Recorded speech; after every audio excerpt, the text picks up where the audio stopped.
Le relazioni umane sono costruite sulla sabbia. Le relazioni dell'attuale società poggiano sul rapporto fra personalità, perciò si usano i pronomi personali, oltre che ai verbi passato e futuro.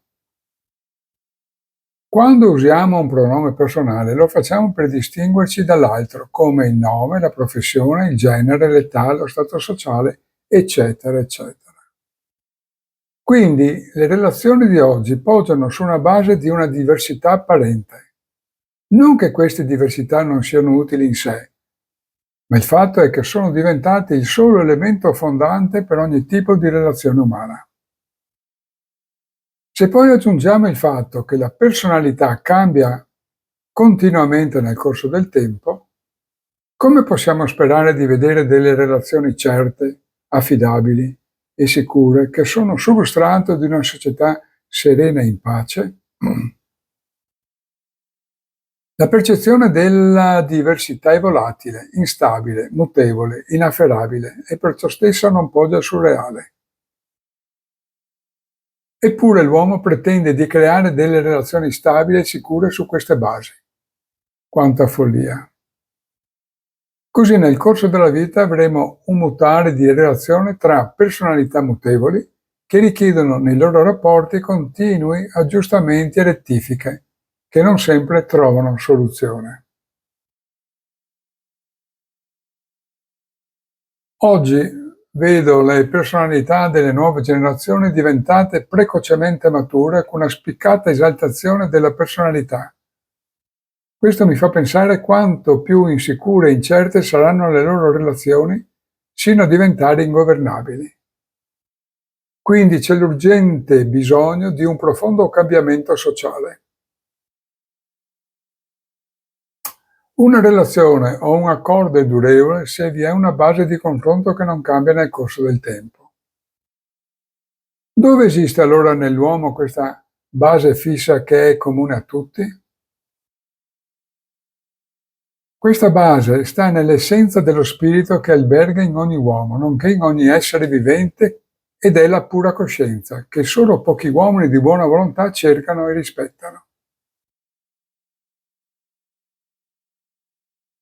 È impossibile vedere persone che sono sulla via della spiritualità che non trovino un accordo perché la loro mente non è più contaminata dall'egoismo o condizionamenti, proprio di una mente duale, ma è libera e pienamente consapevole della realtà di ogni momento.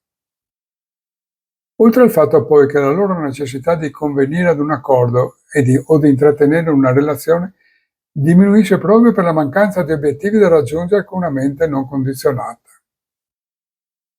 Ai più sfugge questa semplice ma fondamentale legge della natura che vuole che il controllo di un certo livello sia possibile solo a livello superiore. Mi spiego meglio. Per guarire il corpo fisico necessita l'intervento della psiche. Ricordo che oltre l'80% delle malattie fisiche sono di tipo psicosomatico.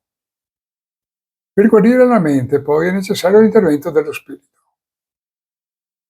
Oggi viviamo in una condizione prettamente materialista, dove lo spirito lo abbiamo cancellato.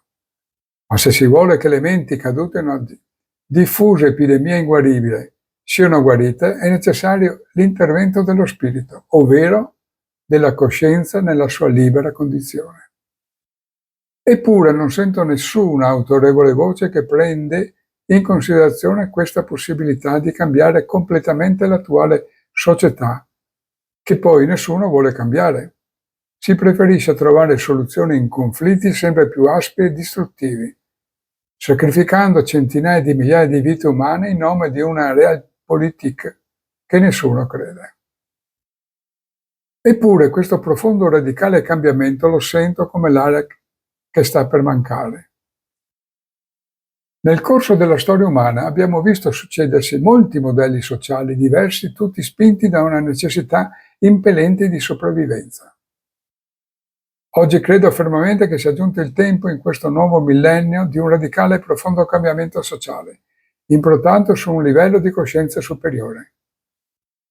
Un mondo dove la coscienza finalmente emerge in tutta la sua presenza in una mente finalmente libera.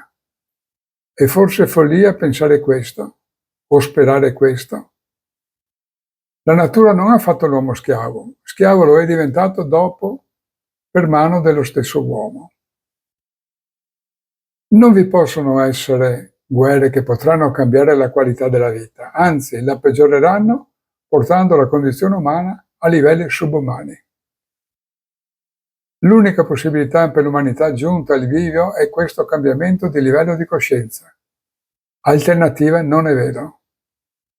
Questa coscienza pura, cioè il sé, eternamente testimone della realtà relativa quanto assoluta, è oltre ogni imperfetto pensiero.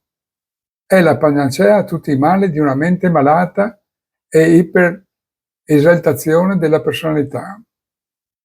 Arrivare a tanto significa trasmutare la mente oscura, che siamo, in luce spirituale, è sconfiggere la mente, la morte, che tanto fa paura, e riprendere la nostra vera eterna identità che ci appartiene.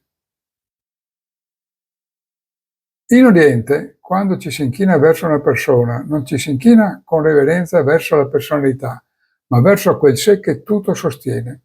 È come dire grazie che ci sei. Io ci sono perché tu ci sei. Oggi sento l'urgenza di questo travagliato cambiamento se l'umanità vorrà passare all'ottava superiore nella sua crescita evolutiva, come molte fasi nella storia è successo. Diversamente vedo che per molti c'è l'arrivo al capolinea.